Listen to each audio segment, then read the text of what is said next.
Hey, what's up guys? Josh here from MobileTechVideos.com today with another ROM tutorial. Today we're going to be talking about Odin, the actual Odin software, and how to use it to reflash your phone and do some other things like that. Now I'm going to go ahead and open up the software. This is Odin 1.7. I believe 1.8 is available now. I'm going to package this with 1.7 as that's the version we're dealing with today. You can try the newer version if you'd like, but I do recommend probably using the latest version, as it tends to get more stable as time goes by. And today we're not going to talk about the full extent that Odin can do. We're just going to talk about flashing firmware and maybe a couple other little things. Now, as far as Odin goes, to flash firmware, we're going to be dealing with the PIT and the PDA. The PIT is a .pit file, the PDA is a .tar file. That tar file contains a lot of other things, such as the modem, the kernel, the factory RFS. The PIT file itself is a BML partition layout file that tells Odin how to flash the files to your phone. So we're working with a Samsung Vibrant today that we're going to flash back. We've done some stuff here. We've rooted the phone, changed some things, and we want to flash this phone back to stock. So we'd like to do that. So what we want to do first is power off the phone. Now, this is going to talk about getting your phone into download mode.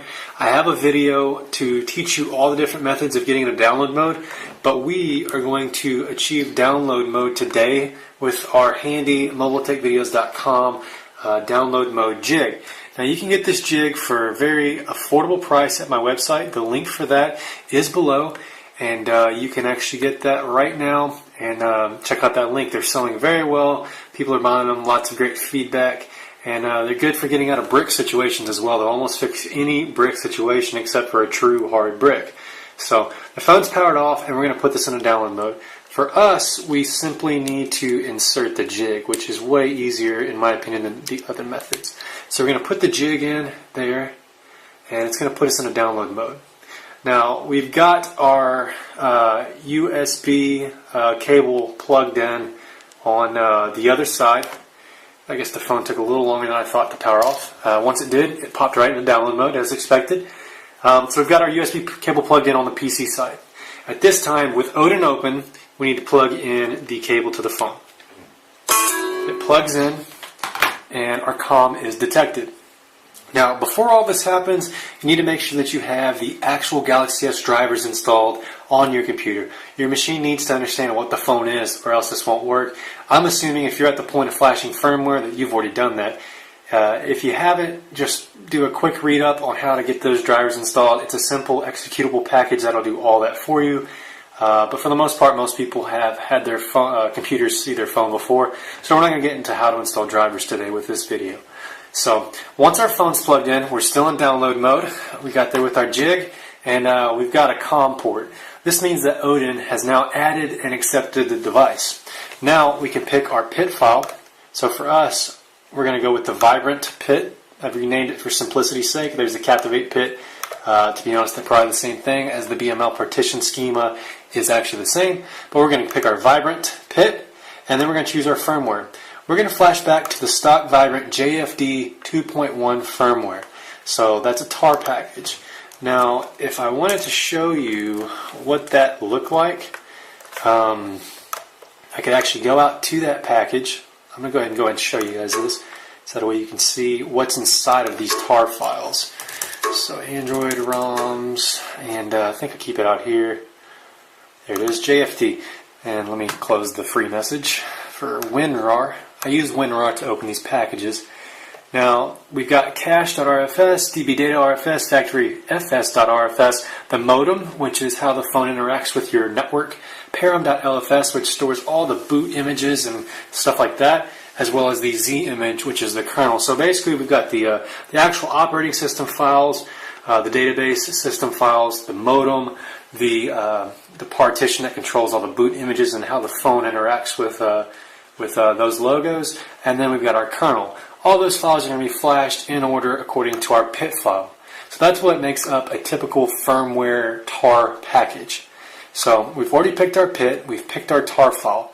Now be sure to do this in the exact order I said. You open Odin, you put your phone into download mode, connect it to the PC, and this will pop up. Select your two files for PIT and PDA, and now we're ready to start. So at this point we can literally just click start. Do not unplug your phone. There's a warning on the phone that says do not turn off target. Don't turn it off. If you turn it off at this point, you can actually brick your phone for good. Don't worry too much about that either. I do offer an extended JTAG debricking for $75, but you don't want to have to get to that point when you could just not turn off the phone. So be sure you've got a full battery on the phone, a full battery on your laptop if you're not on AC power.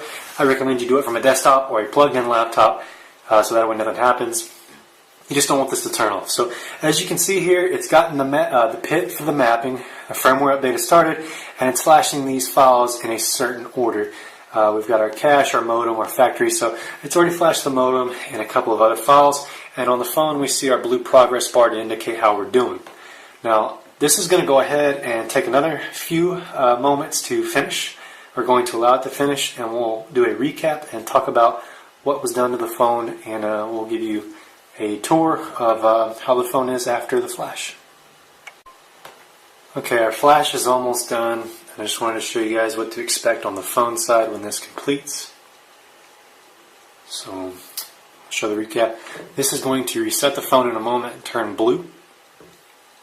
There goes the param, there goes the kernel, and the data, it resets, turns blue. You get a green indicator for a pass, as well as how long it took. It took us 2 minutes 11 seconds. There's our vibrant screen.